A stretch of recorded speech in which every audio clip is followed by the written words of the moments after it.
자, 그 다음에 오늘 두 번째 주제입니다. 시간이 많이 갔네요. 큰일 났네. 이거 간단하게 해보겠습니다. 두 번째는 지금 최근의 인재니까 우리가 이 상황입니다. 최근의 상황을 여러분들이 오늘로서 잘 정리가 되길 좀 이제 바람하지 않는 심정으로 구성을 했습니다. 연준이 월가 이익에 초점을 맞추는 통화 정책을 하게 되면요, 저는 미국의 자살골이 될 거라고 봅니다. 자살골. 자기 발등을 찍게 될 것이다 얘기하는 거예요. 여러분들, 제가 홍사원 경제쇼에 나왔을 때도 제가 짤막하게 얘기했지만은 지금의 상황을 여러분들 이해하려면요, 적어도 1990년대 이후부터는요, 금융이 실물을 지배하고 있습니다. 예? 우리가 꼬리가 몸통을 흔든다는 말이 있잖아요. 꼬리가 몸통을 흔든다. 예? 원래 그러니까 금융이라는 것은 실물의 거울이라고 했었어요. 실물이 얼마나 건강하냐에 따라서 그걸 비춰주는 금융이라는 것은. 예? 근데 거꾸로 금융이 실물을 지배한 지가 오래됐어요. 그래서 90년대 이후에는요, 모든 경기 침체는 금융위기에서 비롯되어집니다. 금융위기가 터지면서 그 결과로 경기 침체가 옵니다. 그렇기 때문에 금융위기 터지기 전에는 경기는 항상 좋습니다. 지금 실물 경기를 보고서는 현재의 그러니까 금융 상황을 이해하는 것은 이거는 교과서적인 고전적인 방식이에요. 대표적으로 실업률 봐보세요. 왼쪽은 뭐냐면 금융위기 전입니다. 금융위기 전에 1%에서 5.25%까지 4.25% 올렸죠. 지금 현재는 0.2 상당 구간을 중심으로 할 때 0.25에서 5.25로 5%포인트 올렸잖아요. 예? 5%포인트 올렸잖아요. 그런데 실업률 봐보세요. 왼쪽이 금융위기 전이고 오른쪽이 팬데믹 이후에 금리 인상기, 둘 다 금리 인상기입니다. 아니, 금리 그러니까는 우리가 2003년 7월 달부터 2004년 6월 말까지 1% 초저금리 시대가 열렸었어요. 그리고 나서 금리를 쫙 올리죠. 네? 올려 17차례요. 금융위기 전에는요.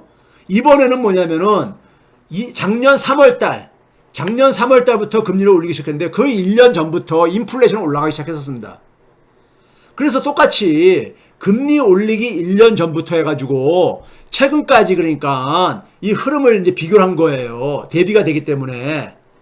근데 당시에도 금융위기 전까지는요, 실업률이 쭉 떨어졌었어요.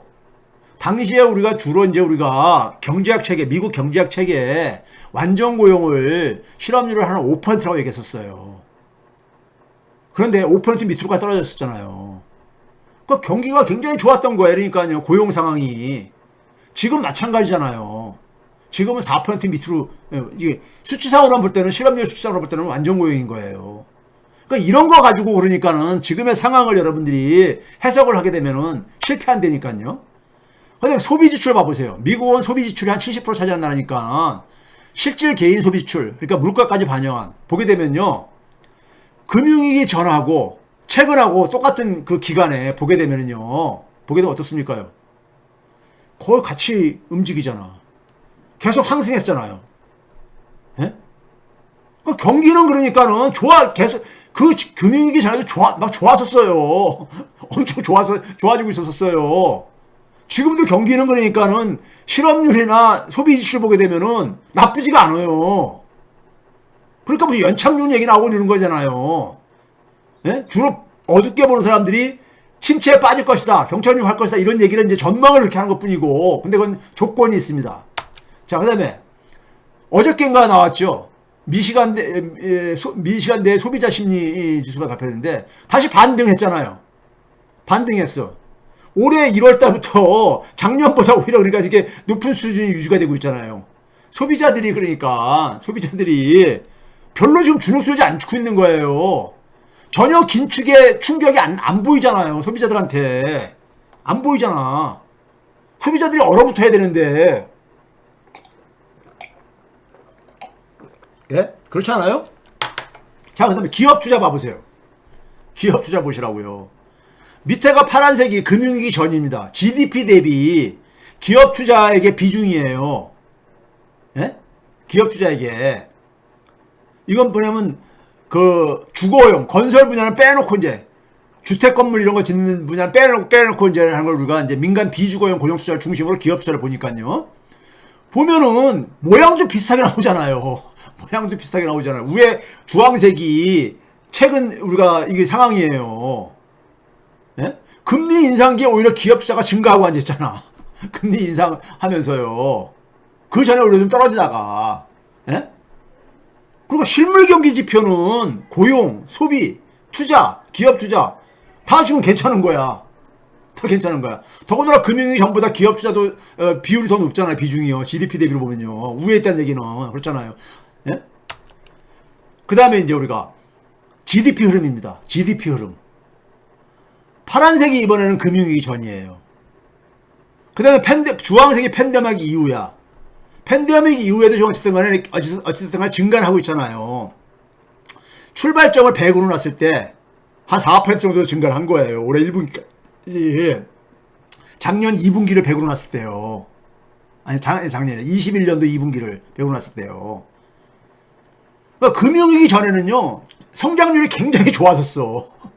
파란색으로 봐보세요. 이런 상황 속에서 누가 금융위기를 예상했겠어요. 경기가 이렇게 좋은데, 예? 경기 둔화의 징조가 하나도 안 보이는데, 예? 그렇잖아요. 그 실물 경기하고 관계없다니까요. 실물 경기는 후행 지표로 나타난다니까요. 후행 지표로. 금융위기 충격으로 인해서 후행 지표로 나타나. 그게 90년대 이후의 변화예요. 예? 여러분 봐보세요. 80년대 말에 미국의 주택 대부조합이 수백 개가 파산하고 나서 91년도 전후에 경기 침체가 오잖아요. 미국에요. 2001년도에 닷컴 버블이 붕괴되어지면서 2001년도 경기 침체가 왔잖아요. 예? 그리고 2008년 금융위기 나와서 경기 침체가 2009년도에 오잖아요. 이번은 근데 우리가 이런 금융 충격이 아니라 팬데믹이라서 비경제적인 충격이죠. 그게 차이인 거예요.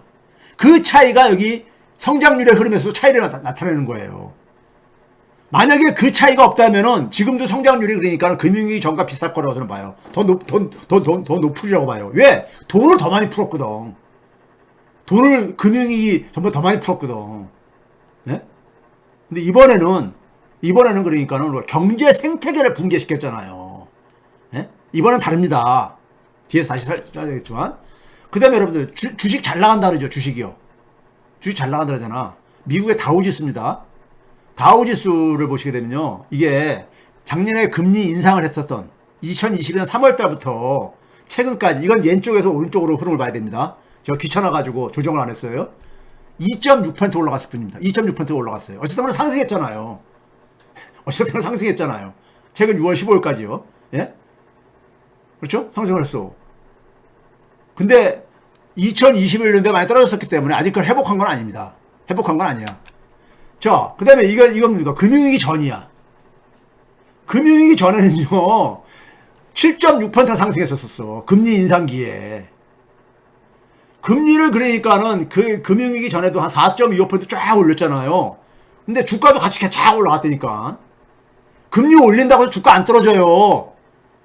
예? 안 떨어집니다. 예? 대부분 돈들이 그러니까는 장난치거든. 예? 그러니까 아유, 저한테 그런 질 많이 해요. 교수님 요새 주가 좋은데 저기 침체 오는 거예요? 이런 얘기하는 사람도 있어. 팬데믹 이후 이번엔 S&P 지수 아까 나오고요. 예? 이것도 거의 변화가 없잖아요. 0.8% 그러니까는 금리 인상기에 하락하는데 최근에 좀 올라가고 있잖아요. 최근에 올라가도 작년 금리 인상하는 3월달 비해서 0.8%가 떨어진 상황이에요. 금융위기 전에는 13%가 올라갔었어요. 금융위기 전에 그러니까 금리를 1%에서 5.2% 쫙 올렸을 때 금리가 쫙 올라갔었거든요. 근데 13%가 올라갔어서 주가요. S&P요. 예? 나스닥이 이번에는 그래도 주도를 하고 있잖아요.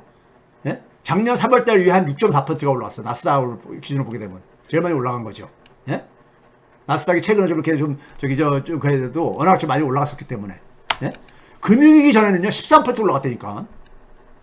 그러니까 이런 거 가지고 지금 상황을 이해를 하면 안 되는 거예요. 자, 그러면 이제 어떻게 이해를 해야 되느냐? 지금에 있어서 지금 이제 굉장히 연준이 6월 달에 금리를 동결을 한 달 쉬어간다 그러잖아. 쉬어간 이유가 있습니다. 지금 거의 그러니까 변곡점에 와 있거든. 예? 변곡점에 와 있어요. 변곡점에 와 있습니다. 그러니까 여기서 그러니까는 여기서 이제 그러니까 방향을 어디로 트냐에 따라서 어디로 트냐. 예를 들어서 더 추가로 인상을 하느냐 아니면 동결로 가느냐 이거에 따라서 저는 달라질 거라고 봅니다. 향후 전망이요. 그러니까 상황이요. 예? 계산을 해보니까는 변곡점에 와 있기 때문에 전환점에 와 있기 때문에요. 그래서 제가 그러는 거예요. 월가의 이익에 초점을 맞추게 되면은 인상을 주저할 것이고요. 그러다 보면은 다른 부작용이 온다 이거예요. 예? 다른 부작용이 온다 이거예요. 그런데 그렇다고 해가지고 미국 경제 문제 해결 안 된다. 물가 안정이 안 되기 때문에. 그러면 금융 불안과 경제 무기력을 안고 살아야 돼. 미국 경제가요. 예? 안고 살아야 되는 거야. 물가가 안정이 안 되니까. 예? 그럼 물가 안정이 안 되는 한에 있어서 연준은 돈은 못 풀어요. 적어도 당분간은 그러니까 돈 푸는 거는 기대하지 말아야지. 금리 인하는 기대하지 말아야 되는 거잖아요. 최근에 그러니까 주가 오르는 거 가지고 여러분들 흔들리지 말라니까요. 자, 그걸 보는 데 속에서 가장 중요한 차는 어디에 있냐면요. 제가 그러죠. 자, 돈의 가격.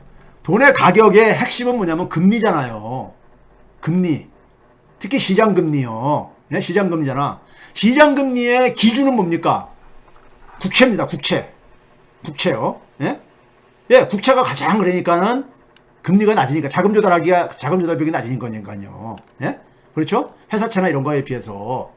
그러면 가장 단기 그러니까 시장금리의 기준이 되는 3개월물, 만기 3개월물짜리 미국채 수익률 수를 보게 되면요. 파란색이 뭐냐면은, 파란색이 금융위기 전입니다. 주황색이 그러니까 뭐냐면 2번이야. 그러니까 이것도 아까 마찬가지 기간입니다. 그러니까 금리 인상하기 1년 전부터 그러니까 쫙 금리 그러니까 최고로 지금 현재 최고까지 올렸잖아요. 5.25%까지요. 예? 그러니까 지금 5.25까지 주황색 보게 되면 가 있잖아요. 파란색은 뭐냐면은 천천히 올렸거든요. 당시에는요. 한 2년에 걸쳐서 올렸거든. 이번에는 1년에 걸쳐서 올렸지만은 당시에는 2년에 걸쳐서 올렸거든요. 그러니까는 파란색은 천천히 올라가가지고 가장 정점에서 거의 비슷하게 만나고 있는 거잖아요. 그렇죠? 그러니까 이거 보게 되면은 지금 단기간 내에 있어서는 단기 시장 금리가 이번이 굉장히 빠른 속도로 올라간 거야. 굉장히 빠른 속도로 올라간 거야. 그렇게 빠르게 금리 올렸으니까. 예? 그게 그림에서도 그대로 보이죠. 당시하고 금융위기 전하고 지금 팬데믹 이후하고 그다음에 1년물이요. 왜 그러냐면요. 미 국채 수익률이 1년물을 전후로 해가지고 1년 전과 1년 넘는 거하고 1년 넘는 게 더 낮아졌거든요. 소위 우리가 수익률 커브 곡선, 예? 커브 곡선이라고 하죠. 이게 그러니까 역전돼 버렸거든. 원래 장기물이 더 수익률이 높아야 되는데 일반적으로는요. 예? 지금 경기 침체를 예상을 해가지고 낮아졌다고 해석을 하는 거잖아요. 그러니까 1년이 기준이 되고 있습니다. 그러니까 1년물까지는 한 5%가 형성되고 있는데 5% 이상이 형성되고 있는데 1년이 넘는 순간에 다 그러니까 5% 밑으로 떨어져 있어요. 특히 저희 5년, 10년으로 가게 되면은 4% 밑으로까지 떨어져 있잖아요. 그렇죠? 자, 이것도 보게 되면은 3개월물하고 비슷합니다. 예? 3개월물하고 비슷하죠. 주황색이 팬데믹 이후야. 파란색이 금융위기 전이야. 즉, 단기 시장 금리는 1년 이하는 지금 그러니까 뭐냐면 최근이 금리 인상이 굉장히 지금 높게 올라가 있는 상황이야. 가장 그러니까 높이 올라갔을 때, 금융위기 전에 가장 높이 올라갔을 때 수준에 이미 도달해 있는 거야. 그럼 굉장히 부담이 되는 거죠. 부담이 되는 거잖아. 저게 가장 높은데 올라가고 나서 금융이 터진 거니까요. 예? 앞에도 봐보세요. 5%까지 올라갔다 금융이 터진 거 아니에요. 그렇죠? 그러니까 지금 단기물은 지금 굉장히 압박 수준까지 올라간 거야. 예? 금융위기 전에 그러니까 금융이 터지기 전에 그 상황까지 지금 도달해 있는 거야, 지금요. 근데 10년물 봐보세요. 장기 시장금리에 표준이 되고 있는 10년물을 봐보세요. 10년물은 금융위기 이전이 파란색이거든요. 주황색이 팬데믹 이후고 한 번도 금융위기 전을 돌파하지 못하고 있잖아요. 그렇죠? 한 번도 돌파하지 못하고 있잖아. 장기금리가요. 제가 그래서 10년물 국채 수익률을 작년 가을 때부터 계속 강조했던 이유가 바로 이거였습니다. 근데 작년에 9월 달에 갔을 때 잠깐 그러니까 만나잖아요. 파란색하고요. 그렇죠? 그때부터 그때 요 만났을 때 한 두 번 있죠. 두 번. 올해 2월 달하고 작년 9월 달, 10월 달 때하고 만나는 데가 겹치는 때가 파란색 흐름하고 주황색이 만나는 데가 두 번 있잖아요. 그때마다 뭐가 터졌습니까? 작년 10월 달에는 그러니까 국채 유동성 파동. 그다음에 영국 소위 말해서 국채 파동. 예? 그리고 올해 3월 달에는 은행이 이거 터지고 이랬었잖아요. 2월 달 절하면서. 저게 다 뭐냐면 미 국채 10년물 수익률이 4%에 도달하고 4% 넘었을 때 생겼던 일이거든요. 4%. 예? 이게 바로 뭐냐면은 금융위기 전에 부담이 증가하는, 시장금리의 부담이 증가하는 그 시점하고 다 맞물려 떨어지고 있잖아요. 예? 근데 대체적으로 보게 되면 다 그 밑에 있잖아. 파란색보다. 예? 그렇죠? 낮게 형성돼 있잖아. 그럼 이걸 자, 그래서 이거를 이번에 겹쳐봤어요. 이 겹쳐보는 게 좀 복잡해 보이는데, 자, 까만색하고 회색이요. 까만색하고 회색은 금융위기 전입니다. 금융위기 전이야. 그 다음에 빨간색하고 주황색은 팬데믹 이후입니다. 팬데믹 이후예요. 그 다음에 이제 뭐냐면, 까만색은 단기 3개월물이고, 회색은 10년물입니다. 장기죠. 근데 금융위기 전에는 3개월물이 10년물을 넘어선 적이 거의 없었어요. 마지막 금융위기 터지기 전까지는. 금융위기 터지기 전까지는 검은색 선이 회색 선보다 항상 다 밑에 있었잖아요. 예? 즉 장기 시장 금리가 단기 시장 금리보다 높았습니다. 그게 교과서적인 해석이죠, 우리가. 예? 길게 돈을 빌리면은 그만큼 더 높은 비용을 지불해야 되는 거니까요. 그렇죠? 그 장기가 더 높았어요. 회색 선이 그러니까 검은색 선보다 높았잖아요. 그런데 이번에 팬데믹 이후에는 어떻습니까? 빨간색 선이 처음엔 높았었는데 시간이 지나면서 금리 이제 본격적으로 올리기 시작하니까 주황색 선이 이제 앞치고 올라가고 있잖아요. 빨간색 선보다도요. 즉 단기가 장기보다 더 높아진 거야. 그 차이가 어느 정도 벌어졌냐? 1.53%포인트까지 벌어졌어. 금융위기 전에는 거꾸로 장기가 단기보다 1.7%포인트가 높았는데 지금은 뭐냐면 단기가 장기보다 1.5%포인트 이상 그러니까 더 높다는 거예요. 거꾸로요. 그러면 여러분 단기금리가 장기금리보다 높으면 어떤 문제가 생깁니까? 당장이요. 은행들한테 타격이 올 수밖에 없어요. 은행들은 뭡니까? 은행들의 기본적인 장사 모델은 뭐냐면요. 남의 돈을 빌려다가 그거 돈놀이 하는 애들이잖아요. 남의 돈을 빌리는데 빌리는 비용을 최소화시키고 싶을 게 아닙니까? 자금 조달 비용을요. 금리는 대개가 뭐냐면 시간에 비례하기 때문에 짧게 빌리는 게 낫잖아요. 그래서 단기로 자금을 조달해가지고 그 다음에 길게 빌려주면은 좀 높은 이자를 받을 수 있잖아요. 장기로 운용을 하는 겁니다. 이런 방식이에요. 근데 지금 같은 상황 속에서는 단기 금리가 장기 금리보다 훨씬 높단 말이에요. 지금 현재는요. 그러니까 은행들의 그러니까 굉장히 어떻게 됩니까? 은행들이 단기로 부채를 가지고 있고 장기로 자산을 갖고 있는데 자산 가치가 단기 부채보다도 더 어떻게 되는 얘기입니까? 예? 적은 거야. 그래서 오늘 3월달에 그러니까 은행위기가 생기고 있고 지금도 우리가 여전히 잠복되어 있는 이유가 그래서 그러는 거예요. 예? 잠복되어 있는 이유가 은행들의 그러니까 자산과 부채에 불일치 문제가 생긴 거야. 자산이 부채보다 그러니까 나빠진 거야. 그러니까요. 예? 나빠진 거야. 예, 은행의 장사 모델이 그렇게 돼 있으니까 단기로 자금 빌려서 장기로 운용하는데 예? 수익률에서 역전이 생겨버렸거든. 예? 역전이 생겨버린 거예요. 그래서 은행한테 압박을 준 거야. 예? 근데 금융위기 전에는 그런 일이 안 생겼잖아요. 단기가 장기보다 낮았잖아. 예? 그러니까 은행은 그런 문제에서 안 생겼던 거야. 대신 그때 뭐가 생겼습니까요? 이상하게 만든 상품들, 사기성 상품들, 예? CDO라든가 부채담보증권이라든가 이런 것들이 이런 것들이 문제를 일으켰던 거잖아요. 가계부채가. 예? 예? 서브프라임 모기지 이런 걸 만드는 그러니까 CDO 같은 상품들이 사고 친 거잖아요. 예? 레버리지를 이용해서 가게 금리 올리면서 그것들이 이제 그러니까 집값이 꺾이면서 그러니까 문제가 터졌던 거잖아요. 근데 지금은 우리가 은행위기가 이렇게 터지고 그랬잖아요. 이게 그러니까 우리가 최근에 경험한 하나의 현상이고 그 원인인 겁니다. 자, 그러다 보니까는 단기 금리가 장기 금리가 높으니까는 당연히 은행에서 그러니까 저축성 예금은 빠져나올 수밖에 없죠. 누가 은행에다가 길게 예금을 하고 싶어. 금리도 낮은데. 예? 그 짧게 운영하는 대표적인 상품이 뭐예요? MMF지, 머니마켓 펀드요. 여기에 2월달 이후에 계속 지금도 여전히 계속 증가세가 지속돼가지고 5월 말 기준으로 해가지고 2월 말 대비해서 한 6,100억 달러가 증가를 했더라고요. 근데 여기서 재밌는 게 하나 있어요. 제가 여기다가 파란색 선을 이렇게 그랬잖아요. 파란색 선이 뭐냐면 MMF에 편입시키는 상품들은 민간 상품들은 아주 신용등급이 높고 그다음에 단기 상품을 주로 편입시키는 반면에 정부 상품들, 정부 채권 같은 경우들은 신용도가 완전히 높고 유동성이 높기 때문에 일반적으로, 예? 그렇죠? 그러다 보니까는 장기도 운용을 한단 말이에요. 근데 정부채 운용 비중이 쫙 줄어들었잖아요. 정부채 운용 비중이 저기 작년 그러니까 2021년 12월 달에는 거의 80% 차지했었어요. MMF에 편입된 자산 중에서 정부가 발행한 채권이 한 80% 차지했었다고요. 네? 그런데 최근에 5월 달까지는 얼마까지 올랐어요? 한 74.4%까지 조금 올라가가지고 저것도 겁니다. 한때는 72%까지 떨어졌었죠.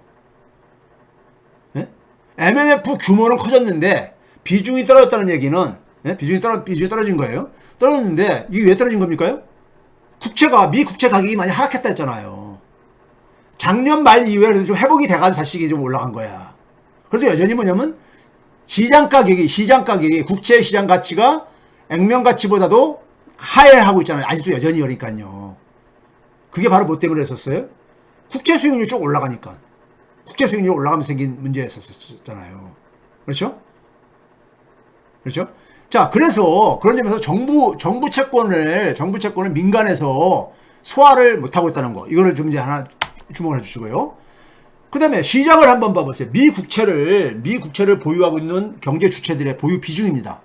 2012년부터 한 10년간 작년 말까지 쭉 보시게 되면 재밌는 흐름이 나옵니다. 지금 최근에 보니까 6월 중순께로 기준으로 해가지고 미국이 이제 그러니까는 그 부채 상한선에 대한 합의가 이루어지면서 추가로 한 5천억 달러 이상을 그러니까 국채를 발행을 하면서 32조 달러가 돌파했다는 기사가 이제 나오더라고요. 작년 연말에 31조 한 5,500억 달러 정도 됐습니다. 미 국채의 발행액이요. 근데 이게 한 10년 전에 비하면 거의 2배 정도 되는 규모예요. 그러니까 엄청 발행한 거야. 미국 정부가 채권을 엄청 발행한 거예요. 근데 이거에 대해서 누가 가장 많이 보유하고 있느냐? 연준은 봐보세요.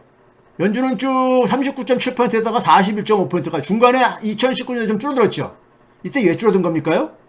경제가 2017, 18, 19년도에 좀 안정세로 더 이제 진입을 하면서 팬데믹 전에는 그러면서 뭐냐면은 연준이 그러니까 시장에서 하는 역할이 줄어들 수 있는 부담이 줄어들었죠. 민간에서 그걸 소화해 줬으니까는요. 그래서 좀 줄어들었던 것이고, 근데 팬데믹 터지면서 다시 연준이 구원투수를 나서게 되면서 쫙 증가했잖아요. 41.5%까지요. 예? 재밌는 건 뭐냐면 해외 비중입니다. 해외에서 미 국채를 보유하고 있는 비중이 엄청 줄어들고 있고 계속 줄어들고 있어요. 예? 33.9%에 있던 것이, 예? 2022년에는 10년 후에는 23%가 줄었으니까는 많이 줄어들었죠. 제가 그건 좀 뒤에서 말씀드리고요. 이 얘기는 좀 뒤에서 다시 말씀드리고, 보여드리려고 하는 거는 이 퍼플 색깔로 표시된 부분입니다. 뮤추얼 펀드, 그 다음에 은행들, 예금기관 이런 게 되게 은행들 얘기하는 것이고, 연기금, 보험회사 이런 애들 보게 되면요. 어떻습니까? 2019년 팬데믹 전까지만 하더라도 팬데믹 전과 그 다음에 이 팬데믹이 터지고 난 다음에 작년 연말까지 보게 되면 보유 비중이 다 줄었죠. 보유 비중이 다 줄어들었죠. 그렇죠? 보유 비중이 줄었잖아. 은행이 그러니까는 작년 6월 달 이후에 줄이고 있지만은 뒤늦게 이제 줄이고 있지만은, 예? 뮤추얼 펀드하고 연기금 보험회사 다 줄었잖아요. 팬데믹 이전에 비해 가지고요. 왜 그랬습니까요? 국채 가격이 하락하는 상황 속에서는 미 국채를 믿고선 투자했는데 미 국채 가격이 하락하니까는, 예? 민간이 그거를 그러니까 받아주지 않는 거야. 받아주지 못하는 거죠. 받아주지 못하는 거야. 예? 미 국채를요. 그래서 줄인 겁니다. 자, 그 다음에 제가 그랬잖아요. 은행 모델은 기본적으로 제가 지금 여러분들이 지금 상황을 이해하려면요. 지금 상황은 어떻게 생긴 거예요? 비경제적인 충격으로 금융 충격으로 이어지는 이런 상황이란 말이에요. 네? 이런 상황이요. 은행은 기본적으로 남의 돈을 갖다가 빌려다가 돈놀이 하는 애들이라 그랬잖아요. 네? 이걸 구조로 가지고 이해를 하면 된다. 그래서 지금 예금 인출 같은 게 왜 일어나는지, 예? 그리고 은행에 그러니까 자산 구조에 상처가 왜 생기는지, 예? 그리고 대출이 줄어드는 이유 이런 것들을 얘기했잖아요. 차입을 하더라도 차입금에 그러니까 이자 부담 때문에 은행들이 압박받는, 은행은 지금 뭐냐면 모든 게 네 가지 부분이 다 지금 압박받고 있어요. 예금액은 인출이 줄어들고 있죠. 그걸 차입으로 메꾸려고 하는데 이자율이 올라가가지고 차입 비용이 너무 증가한 거야. 차입 비용이. 그러다 보니까 예금 확보가 안 되니까 대출도 잘 못하죠. 예? 대출세도 줄어들지만 대출하기에는 그러니까는, 예? 대출하기에는 그러니까는 예금이 확보돼야 될 게 아닙니까? 그 다음에 수익증권, 미국채나 이런 국채 가격이 많이 하락했잖아. 그러니까 팔 수도 없어. 이런 상황이니까. 은행은 지금 그러니까는 자금 조달하는 이 부분이나 자금을 운용하는 부분 둘 다 양쪽 다. 자산과 부채가 둘 다 문제가 생긴 거야. 왜 생겼었다고 그래요? 장기 금리가 단기 금리보다 낮아졌잖아. 그게 바로 이 문제를 만든 거예요. 아까 그림에서 제가 쭉 설명드렸잖아요. 예? 장기 금리가 단기 금리보다 1.5%나 낮아졌잖아요. 예? 그러다 보니까 이런 문제가 생긴 거예요. 은행에. 자, 그 다음에 또 한 가지는 뭐냐면요. 이번에 이제 그러니까 5월달 얼마 전에 소비자 물가 상승률이 발표됐잖아요. 예? 4월달보다 0.9%포인트가 하락했다 해서 시장이 화나고 그랬잖아요. 시장은 어차피 그러니까 다 자기한테 유리하게 해석합니다. 그래야지만이 주식이 계속 붐이 일어날 테니까. 예? 그래서 4%까지 내려갔다고 막 화나했잖아요. 그런데 0.82%포인트가요. 이 하락한 0.9 중에서 0.82%포인트가 에너지 가격 하락으로 생긴 거야. 작년보다 에너지가 석유 가격이 많이 떨어졌잖아요. 그 효과야. 근데 그 에너지 가격이라든가 농산물 가격 같은 이런 변동성이 큰 걸 제외하고는 근원 소비자 물가라는 게 있죠. 그건 여전히 5.3%야. 예? 5%대야. 예? 근원 물가는. 지금 무슨 얘기입니까? 지금은 에너지 가격은 착시 효과야. 그러니까 연준이 그러니까 금리 인상을 멈추지 못하겠다는 게 바로 이것 때문인 거예요. 예? 단지 근데 뭐냐면 6월 달에 올리기까지는 너무 부담이 컸던 거야. 예? 이제 대충 끝냈으면 좋겠는데 연준의 고민은 이거예요. 대충 끝냈으면 좋겠는데 여기서 더 올렸다가는 쭉 보니까 자기들이 지수를 들여다보고 계산을 수치를 들여다볼 게 아닙니까? 봤을 때 금융위기 직전 상황하고 비슷한 부담이 지금 일부 금리들은 단기 금리들은 이미 거기가 쳐 올라온 거야. 예? 장기 금리가 아직 그러니까 침체 분위기로 지금 통제되고 있지만은 그렇죠? 그런데 여기서 더 올렸다가는 이게 금융위기 장기 금리가 금융위기 전 수준까지 올라갈 가능성이 있는 거야 지금요. 그러니까는 여기서 그러니까 지금 연준은 그러니까는 잠깐 좀 이걸 효과를 좀 지켜봐야 되겠다는 이런 핑계를 대고서는 이번에 잠깐 유보를 한 거잖아요. 유보를 한 건데 문제는 뭐냐면은 물가가 잡혀야지. 예? 물가가 잡혀. 이걸 만약에 그러니까는 이제 더 이상 금리 이제 인상을 없다 하게 되면은 물가가 다시 춤출 거거든요. 예? 그러니까 그 얘기도 못 하겠는 거야. 그러니까 진퇴양난에 빠진 거야. 근데 문제는 이럴 때일수록 원칙으로 가야 되는 겁니다. 제가 홍사원 경제수도 얘기했죠. 여기서도 여러 번 얘기했죠. 노프리런치 경제학에 이런 얘기했다고. 우리가 그 얘기잖아요. 동양에 유명한 말이 뭐냐. 만사에는 모든 일에는 득과 실이 있다. 얻는 게 있으면 잃는 게 있다. 이게 중용의 원리죠. 중용의 원리인 거예요. 얻는 것만, 자기한테 좋은 것만 그러니까 얻으려고 하면 그건 탐욕인 겁니다. 탐욕인 거야. 예? 그래서 이런 선택을, 극단적인 선택을 그러니까는 이런 상충되는 목표를 선택의 강요에 밀리지 않으려면은 평상시에 그러니까 제대로 우리가 정책을 운용해야 되는 거예요. 예? 정책을. 저희가 봐보세요. 지금 5% 이상의 근원 물가가 있잖아요. 예? 근원 물가가 5%가 18개월간 지속되고 있어. 18개월간. 18개월이면 1년 6개월입니다. 1년 6개월 동안 5%대에서 그러니까 지금 못 벗어나고 있어. 예? 이건 사실상 그러니까 연준도 이런 상황 속에서 금리 인상을 멈출 수가 없는 거예요. 유가 인상 효과는요, 저기 하반기, 10월달 이후로 되게 되면 사라져버립니다. 사라져버려요. 작년 10월달부터 여기 유가가 하락했었기 때문에. 예? 유가가 끌어내리는 물가 하락 요인은 사라져버려요. 자, 여기서 이제 여러분들에게 오늘 제가 보여드릴 마지막 결론은요, 2021년도 이후 상황을 다시 한번 우리가 좀 복기를 해야 돼요. 2021년도 이후에, 그러니까 우리가 지금 고통은 뭐예요? 인플레이션에서 출발을 해야 되는 거잖아요. 인플레이션에서. 그렇죠? 근데 이 인플레이션이 어디서 생긴 겁니까요? 과거하고 틀린 게 먼저 비경제적인 충격이 왔죠. 코로나 바이러스라는 그 경제 생태계를 와해시켰잖아요. 와해시키면서 어떻게 했습니까요? 전대미문의 화폐를 발행했잖아요. 찍어냈잖아요. 금융위기 때보다 더 많이 찍어냈잖아요. 그걸로 대응을 했잖아요. 이 상황 속에서 이제 코로나에서 이제 그러니까 벗어나면서 이제 그러니까 경제활동 재개되겠다는데 팬데믹 공급망 교란이 완전히 그러니까 복원이 안 되어지면서 그때부터 이제 인플레가 이제 생기기 시작한 거 아닙니까? 21년 그러니까 우리가 21년 4월부터 그러니까 이 공급망 교란 효과를 인해가지고 인플레이션이 생기기 시작했잖아요. 거기다가 패권 충돌로 우크라이나 전쟁으로 인해가지고 에너지 식량 가격이 폭등하잖아요. 이게 비경제적인 공급 충격이죠. 비경제적인 공급 충격. 그래서 비용 상승 인플레이션이 생긴 거잖아요. 그러니까 비경제적인 공급 충격이니까. 공급 충격은 이게 이 비용 상승 인플레이션이라고 하거든요. 비용을 끌어올리는 거니까요. 여기다가 돈을 엄청나게 깔아놨어. 깔아놓은 게 이게 바로 뭐냐면은 이제 서비스 물가를 견인하죠.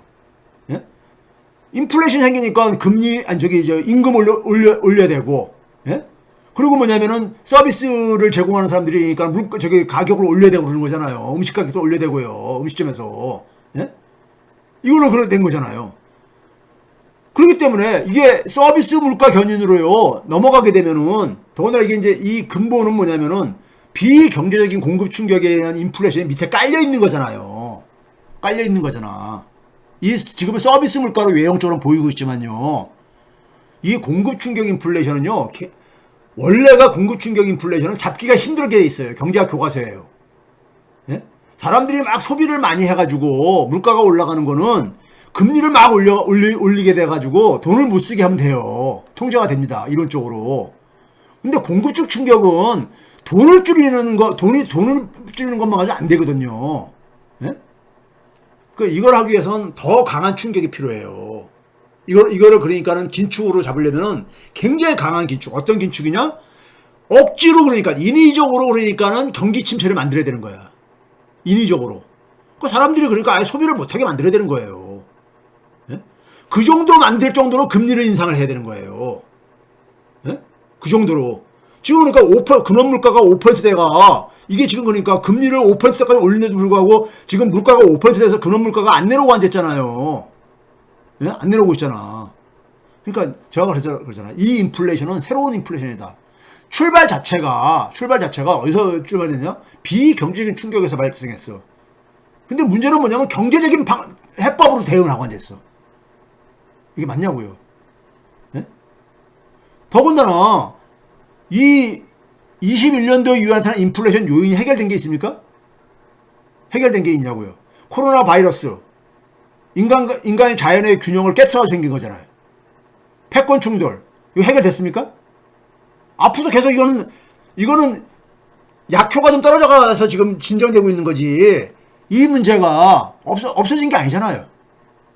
근데 많은 경제 전문가들은 앞으로 이것이 재발하지 않는 걸 가정을 해가지고 금리 경로를 얘기를 하고 있어. 또 터지면 그 다음에 가선 그건 경제적인 문제가 아니기 때문에 우리가 어떻게 할 수 없는 거야. 이런 식으로 얘기할 겁니까? 지지난해부터 이렇게 발생한 인플레이션이 요인이 근본적으로 해결된 게 없잖아요. 예? 자, 여기서 이제 제가 다시 한번 그러니까 아까 단기 금리는 많이 올라가 버렸어요. 금융위기 전까지 올라가 버렸다고요. 그게 압박을 주고 있는 거야, 지금요. 압박을 주고 있는 거야. 그런데 아까 뭐랬어요? 10년물은 뭐냐면 금융위기 전보다 밑에 위치하고 있었잖아요. 예? 2번 정도가 그러니까 만났다 그랬잖아. 그게 뭐랬었어요? 작년에 10월달 하고 올해 2월, 3월 이경이라 했잖아요. 3월달. 그렇죠? 작년 국채 파동하고 올해 은행이 터졌을 때 동그라미처럼 부분입니다. 그런데 최근에 보게 되면 다시 이게 좀 올라가고 앉아있어. 5월달 이후에. 왜 그렇습니까요? 금리를 연준이 시장에서는 이제 동결 이제 그만 이제 막 그랬는데도 저 동결 못한다 이런 얘기 하니까는 이게 올라가고 앉아 있는 거죠. 올라가고 있는 거예요. 그래서 지금 한 3.7에서 3.7% 중반까지 지금 올라가 있죠. 3.77 정도까지 올라가 있잖아요. 지금요. 3.77까지. 그럼 4%까지 이제 뭡니까? 0.1 그러니까는 3도 안 남겨놓고 있는 거야. 0.25 정도 남겨놓고 있는 거야. 0.25 정도예요. 4%까지. 예?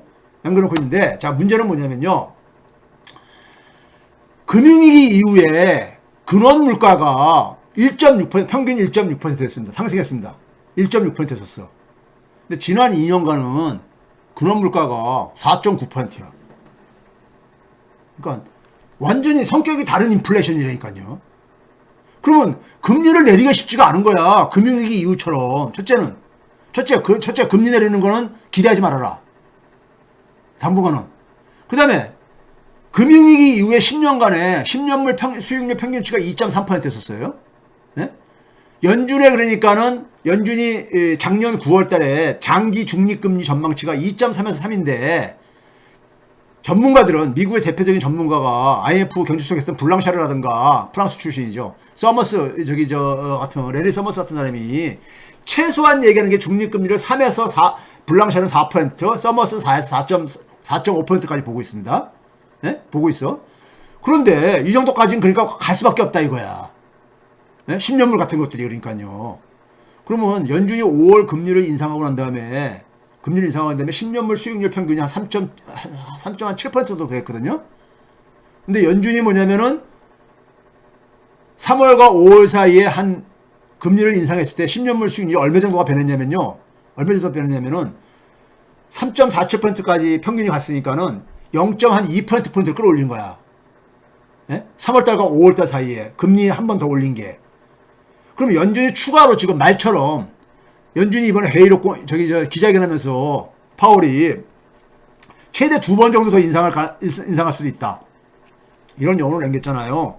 0.5%포인트를 인상한다는 얘기는 미 국채 10년물 수익률은 4%대 진입한다는 얘기입니다. 4%대. 단기금리는 물론 더 올라가는 거죠. 단기금리가 장기금리보다 여전히 높으면서 같이 올라가지는 거예요. 단기금리와 장기금리가 같이 올라가지는 거예요. 근데 문제는 뭐냐면 10년물 국채 수익률이 어디로 간다? 금융위기 전 최고치로 턱걸이한다는 얘기입니다. 거의 진입한다는 얘기예요. 이게 그러니까 연준으로서는 굉장히 지금 부담스러운 거야. 그런데 이 금리 추가로 2번 정도 인상을 하는 신호를 안 줄 수 없는 게 물가가 안 잡히니 그런 거예요.